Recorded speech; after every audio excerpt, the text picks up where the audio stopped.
Now I have to think, no? An aha moment. There's been many.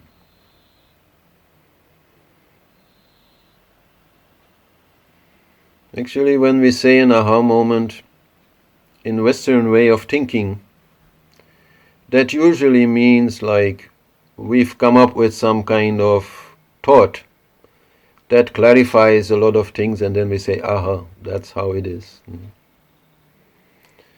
But I would say that these are really not very important, because they're just words. So if I would be looking back at the important aha moments in my spiritual life, let's say, then it would be more about feeling. Some moments which really made me feel in a particular way, that brought a much deeper understanding, which probably at that time I wasn't even able to put into words, but still were quite clear, and really helped me to move forward. And so then, there are a few, quite a few, and I'm wondering which ones to talk about. I'll just start with one, not try to make any chronological order here. One thing happened to me in the Bahamas. I was there in Sivananda ashram as a teacher, and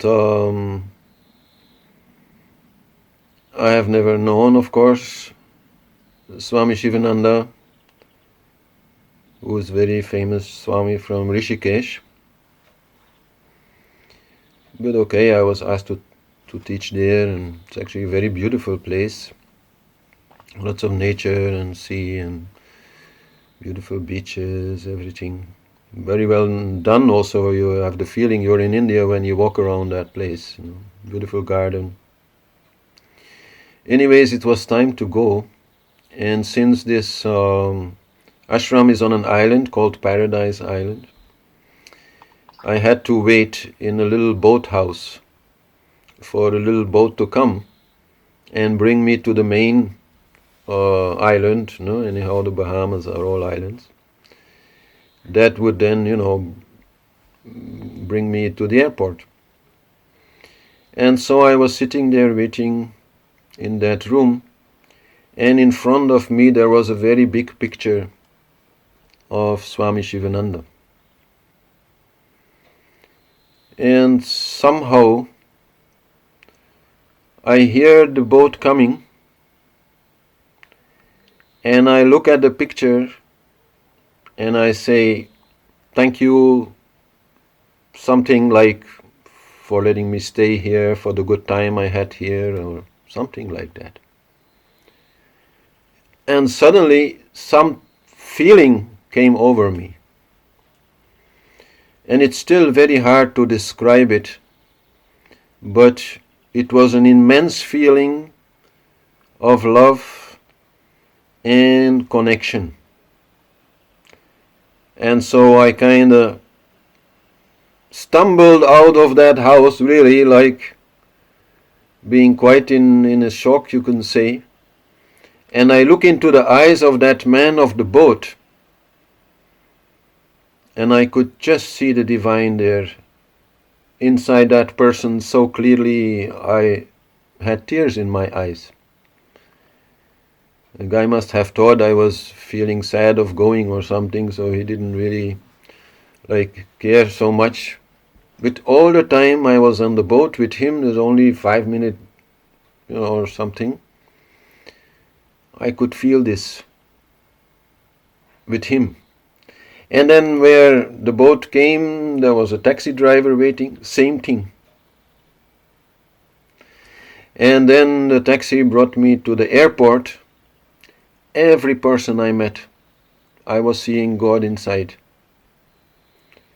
And I was feeling this oneness in that interaction. And so somehow from there I started interacting with people in a way that never happened to me before. I was really like 100% open to everybody and loving everybody, and people felt that somehow, and they also very nicely started connecting with me, and I think I was waiting there maybe 1 hour or something, maybe 100 people I was connecting with. Very intense. I mean, it went so fast, I don't remember most of it, but it was very beautiful. And then, okay, I got on the plane, still this thing continued. I landed in Atlanta, very big airport, where I had like, I don't remember, some hours to catch my plane then back to Belgium, to Brussels.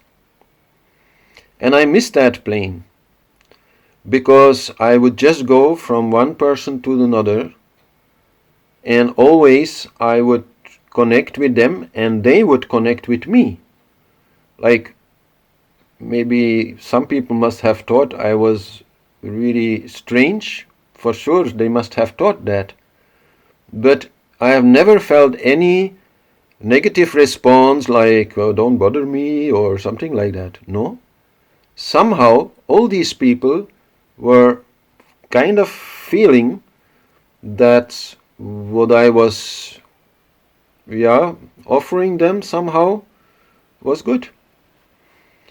And I got so much involved with all these people in the airport, I totally missed my flight. I didn't even hear it, because they were like announcing my name in these big audio systems in the airport. I have no recollection of that at all. And then when finally I realized and I came to the gate, the plane had long gone, maybe 1 or 2 hours already it was gone.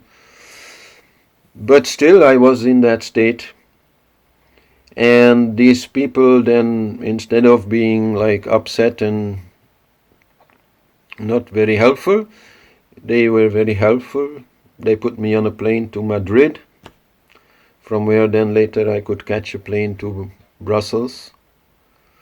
And all that time I was in that state, until in the last flight from Madrid to Brussels I fell asleep. Before I could not sleep. I was so much in that, no sleep was possible. But I was quite exhausted, and in the last part I slept and then it was gone. That was really such a important moment in my life. I think it was in 2006. I'm not 100% sure. It was such an important moment, because now whenever I look in a person's eyes, I can feel the same thing. Not in the same way, but the same recognition is there. And it really has made me into a very different person. And so I am always very grateful to Sivananda. Somehow, from the spiritual world, he has given me this blessing, this experience, and it has given me a lot of, let's say, confidence to move forward in this path. And it is one of those moments. But there have been many like that.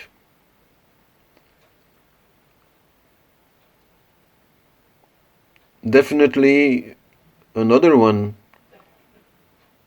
which was life-changing literally was my first really deep samadhi, which happened in a cave called Vashisht Kuva, which is above Rishikesh, like 1 hour drive or something. And where Saint Vashisht, which is one of the really old sages of the scriptures, is supposed to have meditated, and many other yogis have meditated. It's nothing special in a way. It's just a small cave with 2 chambers, and then one hidden chamber behind it where you cannot enter since very long time. But yeah, there really for the first time I was out for such a long time, and came out, and I've said that before, I think I was laughing for days, or at least not able to be serious in any way for days. So that also changed a lot, and very much brought in me the desire to meditate more. I think before that my desire to meditate was very small. Afterwards, yeah, I understood this was the way to go. This was so also changing my personality that I felt, no, now I really need to do this. And this was shortly after Harish Johari left his body. So it was in a way also a great gift from those energies that were in that cave. And they motivated me so much to go further on this path.